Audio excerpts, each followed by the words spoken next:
You've stumbled onto another headline fix, so here we go. The New York Times has written, a FEMA official says he teleported to Waffle House. Experts are dubious. Wow.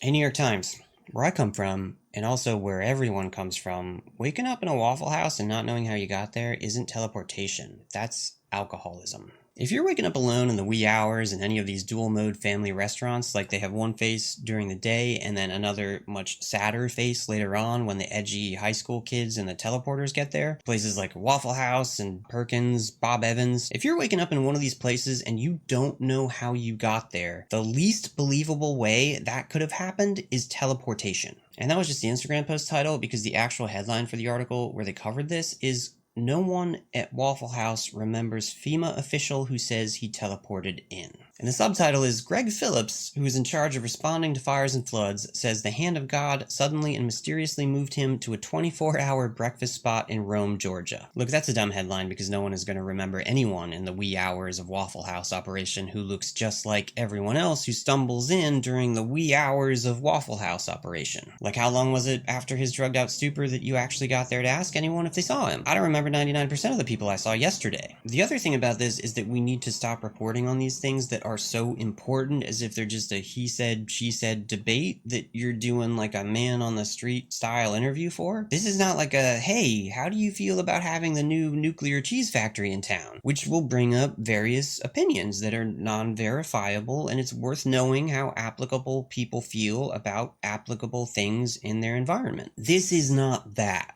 This is the government, and they must be held accountable for all the things because they work for us, and especially must be debunked if they're crazy. You really don't need to say that experts are dubious that a government official teleported to a Waffle House. You can just say that he didn't do that. And more importantly, you can point out what's likely wrong with him and his brain parts because he thinks that that happened. Like, Phillips has talked about this multiple times now. Once in a podcast interview, he said, quote, "Teleporting is no fun." Who's in favor of putting some guardrails on this whole American experiment at this point? It's off the rails and over the cliff now. So let me fix this headline for you, New York Times, and you can use this for both the news article and your social media posts about it. Here you go. "Unhinged maniac wakes in stupor at Waffle House and blames paranormal forces." You don't even have to say that teleportation isn't real explicitly, even though that's a very low-hanging fruit. This dangerously bizarre habit that the news has of deferring to other people for their own responsibility for verification is not working in today's post-truth AI slop environment. Humans cannot teleport.